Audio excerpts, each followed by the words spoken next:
नमस्कार दोस्तों, स्वागत है आप सबों का एक बार फिर से थिंक सेंगविन के इस यूट्यूब चैनल में। और दोस्तों, आज की इस वीडियो में हम लोग जो टॉपिक कवर करने वाले हैं वो है डाइस। रीजनिंग अपने आप में एक ज़बरदस्त टॉपिक है और मैं चाहता हूँ कि आप सभी लोग रीजनिंग में बहुत अच्छा कर पाएँ। तो चलिए दोस्तों, शुरू करते हैं आज का जो एपिसोड है। दोस्तों, सबसे पहले जो है ये डाइस होता क्या है और दोस्तों इसका कितना ज़्यादा इंपॉर्टेंस है हमारे एग्ज़ाम में।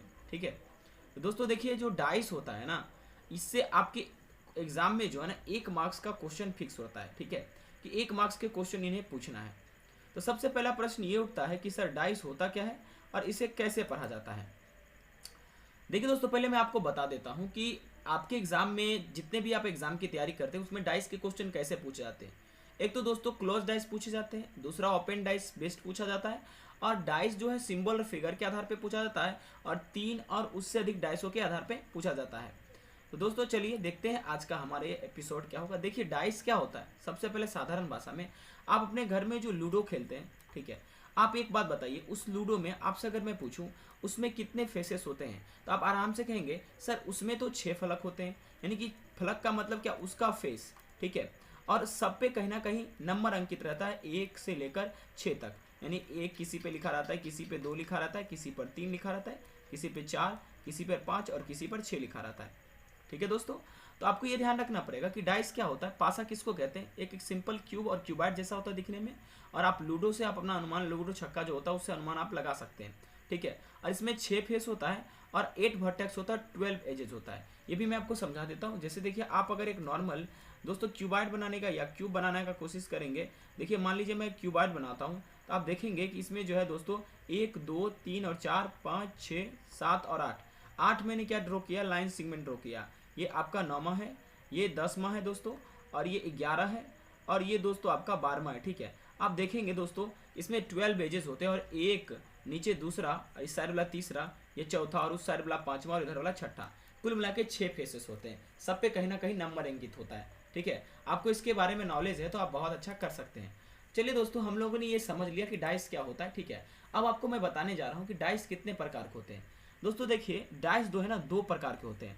ठीक है, आपका एक होता है रेगुलर डाइस और एक होता है स्टैंडर्ड डाइस। देखिए, आपके दिमाग में प्रश्न उठेगा कि सर ये रेगुलर डाइस का मतलब क्या होता है। देखिए, रेगुलर डाइस का मतलब होता है साधारण पासा, और स्टैंडर्ड डाइस का मतलब होता है मानक पासा।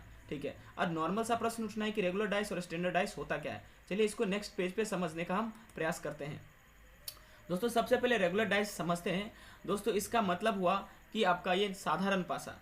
दोस्तों इसमें जो है, इस पासे में पड़ोसी फलकों का योग 7 होता है। एक बात मैं आपको बता दूं कि किसी भी पासे को अगर आप सामने से देखेंगे, उसका केवल और केवल 3 फेस आपको नजर आएगा, और तीनों के जो फेस होंगे ये आपस में पड़ोसी फलक होंगे, मतलब पड़ोसी फेस होंगे। जैसे 6 का पड़ोसी 3 भी है, और इसी 6 का पड़ोसी आपका 5 भी है, इस 5 का पड़ोसी 6 भी है, और इसी 5 का पड़ोसी 3 भी है। ठीक है, तो सामने से किसी भी पासा में, चाहे वो रेगुलर हो चाहे स्टैंडर्ड हो, उसमें आपको 3 ही फलक, 3 ही फेस दिखाई देंगे। और आपका साधारण पासा को पहचानने का तरीका है कि अगर उस पासा में दोस्तों जो आपका पड़ोसी फलकों का योग 7 हो तो उसे हम लोग रेगुलर डाइस कहते हैं। जैसे मान लीजिए एक पासा मैं आपको बनाकर समझाना चाहूँगा, गौर से आप देखिएगा। ठीक है, और एकदम इत्मीनान से सारे कंसेप्ट को आप समझने का प्रयास कीजिएगा। ठीक है दोस्तों, कोई भी हड़बड़ी नहीं है, आराम से समझेंगे आप, आराम से चीज़ों को देखिए। जैसे मान लीजिए मैंने यहाँ लिख दिया 2, यहाँ लिख दिया मैंने 5, और यहाँ मैंने लिख दिया 1। ठीक है दोस्तों, एक बात मैं आपको बताना चाहता हूँ, इसमें जो आप गौर से देखेंगे तो यहाँ पर जो आपको नज़र आएगा कि ये 2 5 और 1, यानी 2 का पड़ोसी ये 5 भी है, और इस 2 का पड़ोसी ये 1 भी है। ठीक है, अब हम कैसे पता करेंगे कि ये दिया गया पासा आपका साधारण पासा है कि नहीं। तो आप देखेंगे अगर पड़ोसी फलकों का योग 7 हो जाता है तो वो साधारण पासा होगा। देखिए 2 में जब आप 5 जोड़िएगा ना तो 7 हो जाएगा, यह एक साधारण पासा होगा। एक बात और दोस्तों, साधारण पासा में आप एक चीज़ देखिएगा, चाहे कोई भी पासा हो उसमें जो पड़ोसी फलक होते हैं विपरीत फलक नहीं होते। जैसे कल जाकर आपके कोई पूछ दे कि 2 का आप नीचे या तलहट्टी में या अपोजिट में कौन सा संख्या होगा, याद रखिएगा दोस्तों कि कभी भी ना तो 5 ना ही 1, इसका क्या होगा, विपरीत फलक होगा। याद रखिएगा, विपरीत फेस होगा, क्योंकि जो पड़ोसी फलक होते हैं एक दूसरे के कभी भी विपरीत नहीं थे। ये बात आप ध्यान रखिएगा। तो आपसे अगर मैं नॉर्मल पूछूं कि 2 के विपरीत में क्या आएगा, दोस्तों अगर हमारा जो पासा है अगर वो आपका साधारण पासा है, तो एग्जैक्टली उसमें प्रिडिक्ट करना आसान नहीं है। देखिए 2 के पीछे में 4 भी हो सकता है दोस्तों, और 2 के पीछे में आपका 6 भी हो सकता है, 1 और 5 नहीं हो सकता, और 2 के पीछे में 3 भी हो सकता है, यानी जो बचे हुए 5 और 1 के अलावा है वो आपके 2 के पीछे में संभावना हो सकता है। तो याद रखिएगा साधारण पासा किसको कहते हैं, जिसमें आपका पड़ोसी फलकों का योग 7 हो, ठीक है। और आपको मैंने ये बात बता ही दिया कि सामने से हम पासा के 3 सतहों को देख सकते हैं, ठीक है। और जो पड़ोसी फलक होते हैं कभी भी विपरीत फलक नहीं होते हैं, इतना चीज़ आपको ध्यान में रखना पड़ेगा, ठीक है। नेक्स्ट बात करते हैं, अब आपसे मैं चर्चा करता हूँ कि आपका मानक पासा क्या होता है। देखिए मानक पासा में सबसे बड़ी बात यह है कि जो इसमें पड़ोसी फलक होते हैं उसके योग 7 नहीं होते हैं, उसे मानक पासा कहा जा सकता है। पीछे एग्जाम्पल में आप जब देखेंगे ये एक प्रकार का दोस्तों क्या है, मानक पासा है, क्योंकि इसमें दोस्तों पड़ोसी फलकों का योग 7 किसी भी एंगल से नहीं है। 3 में आप 6 जोड़िएगा 9 हो जाता है, 5 में 6 जोड़िएगा तो 11 हो जाता है। देख रहे हैं ना, इसमें पड़ोसी फलकों का योग 7 नहीं है, ये आपका एक प्रकार का स्टैंडर्डाइज है, ठीक है। तो सर मानक पासा में होता क्या है, देखिए मानक पासा में विपरीत फलकों का योग 7 होता है। कहने का मतलब क्या कि अगर सामने में अगर 2 है तो तलहटी में 5 होगा, जोड़ने के बाद दोस्तों 7 होगा। आप आसानी से इस पासा में बता सकते हैं इसके विपरीत में क्या होगा, ठीक है। इसका वैल्यू निकालना बहुत आसान है, ठीक है। और हम इसको ऑरली भी बता सकते हैं। जैसे मान लीजिए हम इसको कहते हैं ये जो मेरा दिया गया पासा है ये मेरा एक मानक पासा है, और मैं आपसे ये पूछना चाहता हूँ कि 3 के तलहटी में क्या होगा। आप देखिएगा कि ये 3 के तलहटी में आपका 4 होगा, क्योंकि मैंने बोला था जो मानक पासा होता है उसमें विपरीत फलकों का योग 7 होता है। कल जाकर आपसे कोई पूछ दे 2 के पीछे 2 के अपोजिट क्या है, तो आप बताइएगा 5, और 6 के अपोजिट कोई पूछ दे तो माफ कीजिएगा दोस्तों 6 के अपोजिट आपका क्या आएगा, 6 के अपोजिट आपका 1 आएगा। याद रखिएगा मानक पासा में विपरीत फलकों का योग 7 होता है, और साधारण पासा में पड़ोसी फलकों का योग 7 होता है। साधारण पासा में विपरीत फलक को ज्ञात करना थोड़ा मुश्किल होता है, एग्जैक्टली हम नहीं कह सकते, जबकि मानक पासा में हम एग्जैक्टली कह सकते हैं वैल्यू क्या होगा। आगे बात करते हैं दोस्तों, ठीक है।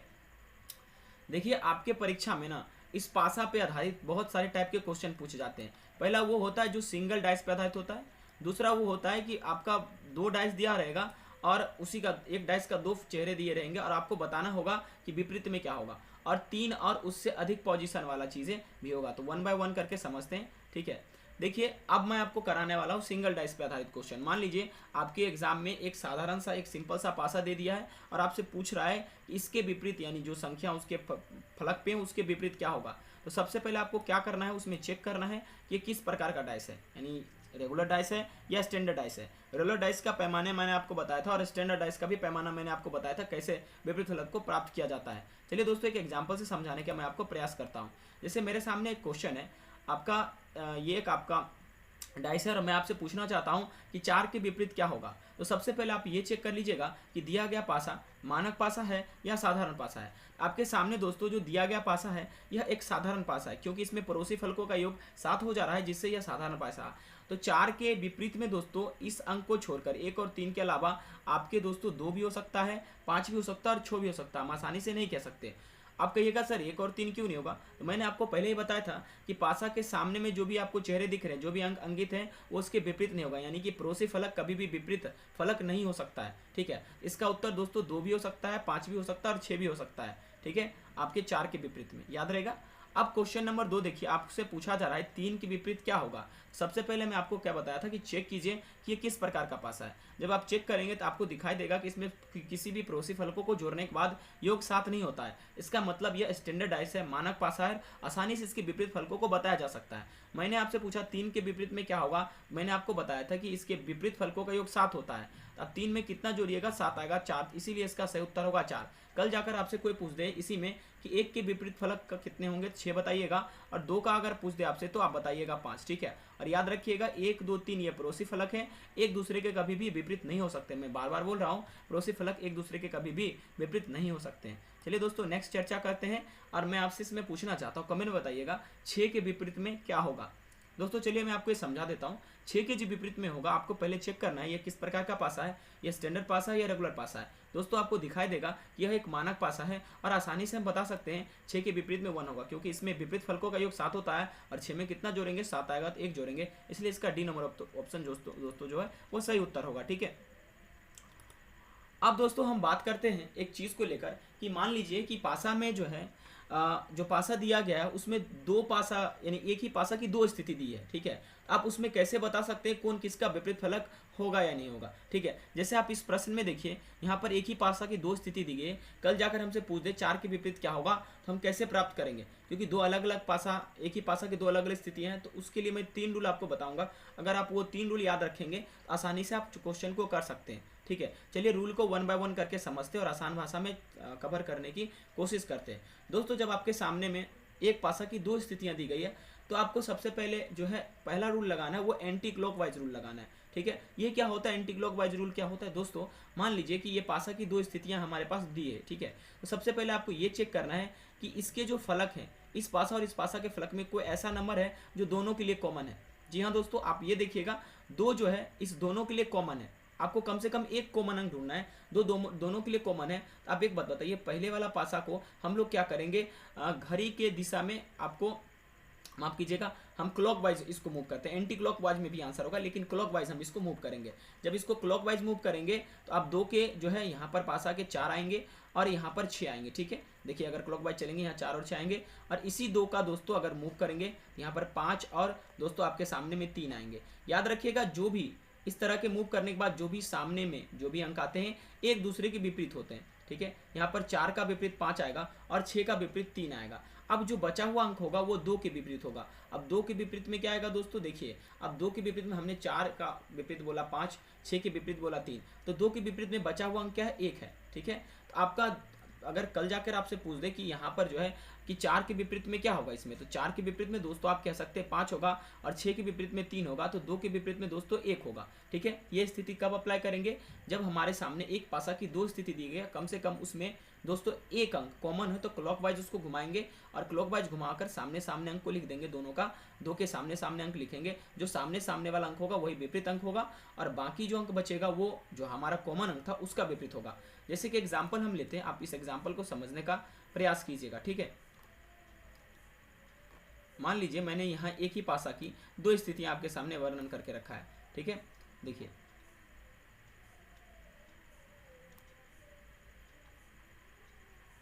मान लीजिए हमने यहाँ 2 लिया, यहाँ पर 5 लिया, और यहाँ पर दोस्तों हमने 3 ले लिया, ठीक है।